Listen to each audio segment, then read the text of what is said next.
Pixby. ඔයගොල්ලෝ අහලා තියෙනවද Pixby කියන app එක ගැන? එහෙම නැත්නම් device එක ගැන?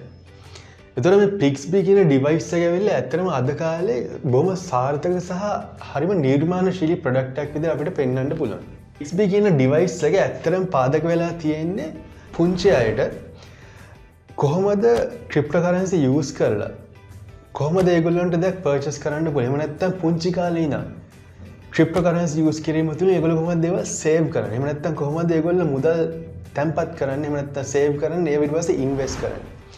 එතකොට ඔයගොල්ලෝ පේන පිටිපස්සේ තියෙන Pixby device එක ඔයගොල්ලෝ පෙන්නලා තියෙන ඇත්තට මේක inspire වෙලා තියෙන්නේ piggy bank එක.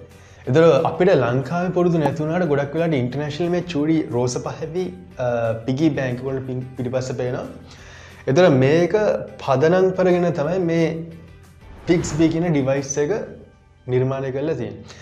එතකොට ඇත්තටම Pixby කියන device එකෙන් වෙන දෙයක් තමයි මේ device එක තියෙද්දි device එක through අපිට පුළුවන් පුංචි ළමයින්ට alert එකක් එවන්න.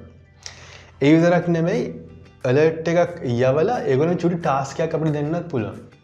ඒ task එක ඒගොල්ලෝ ක්‍රියාත්මක කරායින් පස්සේ නැත්නම් ඒ task එක ඒගොල්ලෝ කරායින් පස්සේ අපිට ඒගොල්ලන්ගේ Pixby device එකට app එක through අපිට පුළුවන් cryptocurrency හරහා මුදල් යවන්න. එහෙම Pixby device එක පාවිච්චි කරලා ඒගොල්ලන්ට පුළුවන් සුපර් මාකට් එකට ගිහිල්ලා device එක tap කරලා සුපර් මාකට් එකේ තියෙන දෙයක් purchase කරගන්නත් පුළුවන්. මේ Pixby device එක through ඒගොල්ලෝ බලාපොරොත්තු වෙන දේ තමයි මේ පුංචි ළමයින්ට පුංචි කාලේ ඉඳන් කොහොමද මේ මුදල් ඉතිරි කරන්නේ. එහෙම නැත්නම් මේව ආයෝජනය කරන්නේ, ඉන්වෙස්ට් කරන්නේ කොහොමද කියන මේ concept එක නැත්නම් මේ හැකියාව ළමයින්ට ලබා දෙන්න තමයි මෙන්න මේ දේ එහෙම නැත්නම් මේ device එක මේගොල්ලෝ නිර්මාණය කරලා තියෙන්නේ.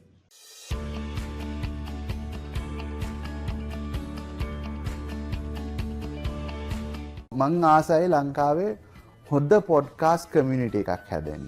මේ පොඩ්කාස්ට් කමියුනිටි එකක් හැදෙන්න ඕනේ. තව කට්ටිය මේකට එන්න ඕනේ. මම කොහොමද ඉගෙන ගත්තේ සහ අපි ආපු පාරේ අපි වරද්දගත්තු තැන් මම කොහොමද ඉගෙන ගනිමින් ඉන්නේ. මේ වැඩේ කොහොමද කන්ටිනියු කරමින් ඉන්නේ සහ වැඩක් ඇත්තටම ටේක් ඔෆ් කරන්න. මේක කොහොමද ඔඩියන්ස් එකක් අතරට ගෙනියන්නේ. මම හිතන්නේ ස්ට්‍රග්ලින් පාර්ට් එක ඕක ඔයගොල්ලෝ ඇත්තටම බය වෙන්න ඕනේ නැතිම පාර්ට් එක මොනිටයිසේෂන්. ලෝකේ පොඩ්කාස්ට් තමයි පාවර්ෆුල්ම ඔපිනියන්ස් වලට බලපෑම් කරන්නේ.